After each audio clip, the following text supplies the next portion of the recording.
मैं वो किसान नहीं हूँ और न ही उस तरह का किसान का बेटा हूँ। मेरे बाप आजकल खेतों में काम करा रहे हैं, गन्ना बोया जा रहा है, उनका दिमाग और उनका शरीर शाम को आते हैं, रोटी खाते हैं और रोटी खाते ही उनको नींद आ जा रही है। सुबह 7 बजे नींद नहीं खुलती है, लेकिन 4 बजे उठना पड़ता है, इसलिए खेत में पानी देना है। समझ रहे हैं? ये कौन कहता है किसान? यार बार बार मैं डे वन से कहता हूँ कि किसान नहीं है, किसान नहीं है, किसान नहीं है। अगर किसान होते तो किसान का यही चरित्र होता है। क्या मतलब, कैसे किसान कहते हैं आप? पिज्जा बर्गर और मसाज कराने की जरूरत पड़ती है किसान को। हमारे बाबा किसान थे, 95 साल के होकर मरे। अभी उनके बाजुओं में जो ताकत है, कभी कोई एक थप्पड़ मार देते ना शर्मा जी, आपको इस तरह से पकड़ लेते थे। 18 साल के बच्चों की हिम्मत नहीं थी कलाई छुड़ा लें। उस 90 साल के बुजुर्ग में इतनी ताकत थी, उनको मसाज की जरूरत नहीं पड़ती थी। वो कभी मसाज छुआ है, कभी कोई शरीर छुआ भी नहीं होगा, किसी की जरूरत नहीं है। एक दिन में 1 ट्रेलर गन्ना उतार देते थे, छील देते थे, साफ कर देते थे और लद के चला जाता था। वो उसको किसान कहते हैं। इनके कपड़े देख रहे हैं, इनकी गाड़ियां देख रहे हैं। ये कह रहे हैं रात को सो रहे हैं, एसी लगवाया जा रहा है इनके लिए। पिज्जा और बर्गर खाता है हमारे देश का किसान। भाई साहब, पिज्जा बर्गर जानता ही नहीं है। मेरे बाप से चलिए पूछिए, किसान है, उनसे पूछिए कि पिज्जा क्या होता है। न देखे हैं न जानते हैं, और पिज्जा ले जाके उनके सामने रख दीजिए तो हाथ में लेंगे और आपको मुंह पर मार देंगे। इसलिए कि चावल दाल सब्जी वही परंपरागत। ये साधु संतों की देश है, पिज्जा बर्गर वालों की ब्रांडेड। ये इसीलिए तो समर्थन कहाँ से मिल रहा है? इन किसानों को समर्थन कहाँ से मिल रहा है? कनाडा से, अमेरिका में महात्मा गांधी की वोट तोड़ दी जाती है, इंग्लैंड से, ब्रिटेन से, नॉर्वे से, स्वीडन से, डेनमार्क से। अंग्रेजों की औलाद हैं यह, बाकी कुछ नहीं है। इसीलिए अंग्रेजों का समर्थन मिल रहा है। अगर भारत के होते तो भारत के किसान समर्थन करते।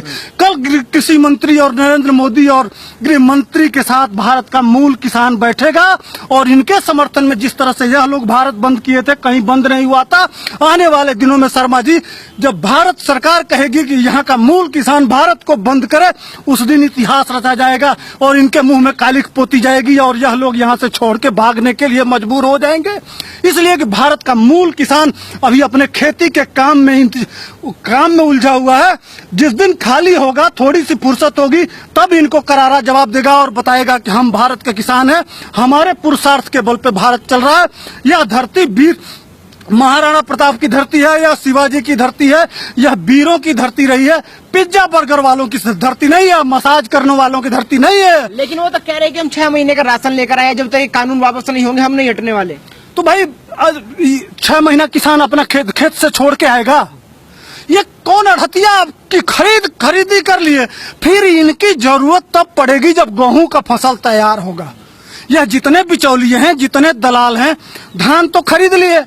तुम कह रहे हो बिल वापस करने के लिए। तुम अपना धान जो खरीदी किए हो, अगर किसान होते तो वापस करो। इस बिल से दिक्कत है ना, बिल में प्रॉब्लम है, तो आप कह रहे हो यहाँ आके कि बिल से ये हो जाएगा, ये हो जाएगा। तो इसी बिल के अंतर्गत धान कैसे सबसे ज्यादा खरीदी धान की कहाँ हुई है? पंजाब में। ठीक, इसी बिल। एक बात बताइए, यह शर्ट है, आप 3 महीना इसको पहन लीजिए और ले जाइए दुकानदार से कहिए वापस कर दीजिए, तो करेगा?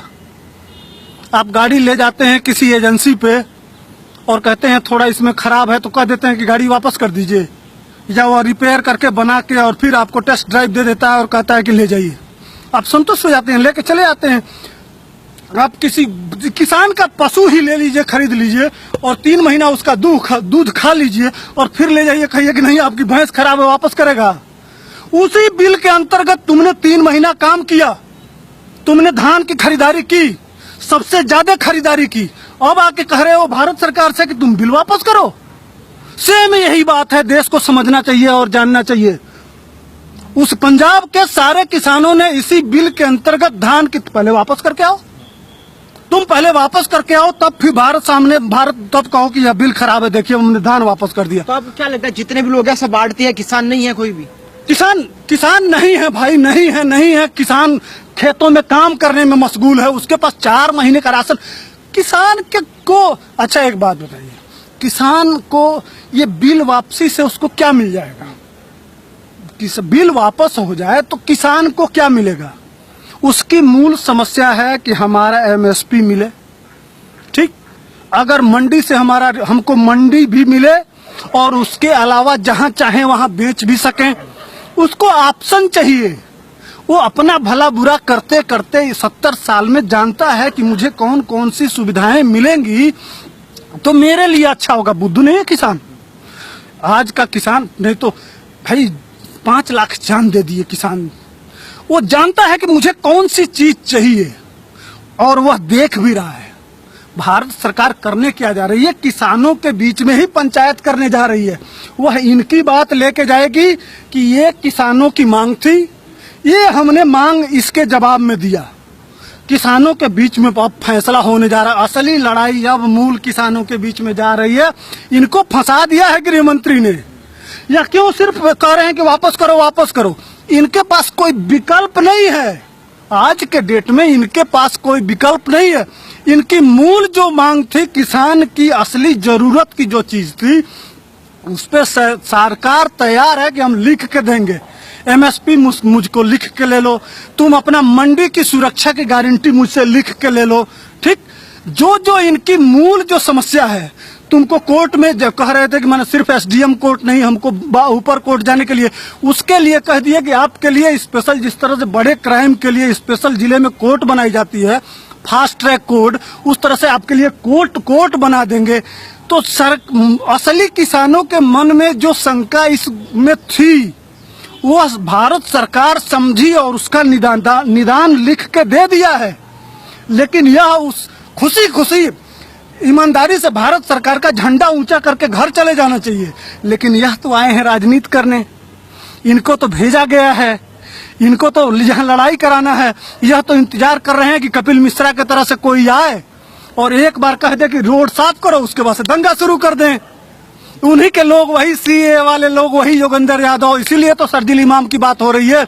इसीलिए तो वही जो सीए में जितने लोग प्रोटेस्टर थे उनके रिहाई की मांग हो रही है। वही देखे बरबरा राव, कम्युनिस्टों का, जितने इस देश में तोड़ने वाले लोग हैं, उनकी रिहाई की मांग जो की जा रही है। जैसे चेहरा कुछ और है ना, मुखौटा कुछ और है। जैसे मान लीजिए कि मैं मुखौटा लगा लूं मोदी का, तो मैं मोदी तो हो नहीं जाऊंगा। जब मुखौटा हटा दिया जाएगा तो मैं हूं, मोदी जी हैं। इस तरह से यह किसानों का लेबल है, सिर्फ मुखौटा है। आने वाले दिनों में भारत सरकार उस मुखौटा को उतार देगी, इनका असली चरित्र सामने आ जाएगा। देश विरोधी ताकतें, कल मोदी जी के बारे में क्या क्या महिलाएं गाली दे रही थी, याद है? कौन को क्या मतलब है इसका? वही सीए वाला मोदी को मारेंगे, वही ये। देखिए कोई अंतर आ रहा है। आने वाले दिनों में धीरे धीरे सारी सच्चाई खुल जाएगी। मैं डे 1 से कह रहा हूं कि यह किसान नहीं है। इनको बाहर से फंडिंग हो रहा है। नहीं तो इनके लिए Canada, Norway, Sweden, Denmark, America और इंग्लैंड में क्या मतलब है? क्यों इतना दुनिया में, भारत में क्यों नहीं हो रहा है? कितने प्रोटेस्ट बिहार में हो रहे हैं, कितने प्रोटेस्ट उत्तर प्रदेश में हो रहे हैं, कितने प्रोटेस्ट मध्य प्रदेश में हो रहे हैं, कितने प्रोटेस्ट तमिलनाडु में हो रहे हैं, कितने प्रोटेस्ट आंध्रा में हो रहे हैं, कितने प्रोटेस्ट अन्य राज्यों में हो रहे हैं। क्यों नहीं वहां किसान नहीं है? महाराष्ट्र में किसान नहीं है, छत्तीसगढ़ में किसान नहीं है। किन किन राज्यों का नाम गिराऊं? देश का 90%, 92% किसान क्यों आवाज से आवाज नहीं मिला रहा है? अगर आवाज से आवाज मिलाता तो भारत सरकार हिल जाती। लेकिन सच्चाई सबको पता है, किसानों को भी पता है, इसलिए सरकार चुप है। कोई गलती नहीं करना चाहती है कि मोदी सरकार बदनाम हो, इसलिए इनको करने दीजिए।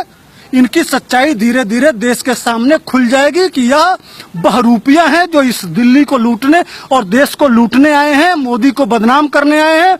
इस जो जीडीपी धीरे धीरे उठ रही है भारत की, उसको खराब करने के लिए, देश में बेरोजगारी से लेकर सारी समस्याओं को बढ़ाने के लिए दिल्ली में आए हैं।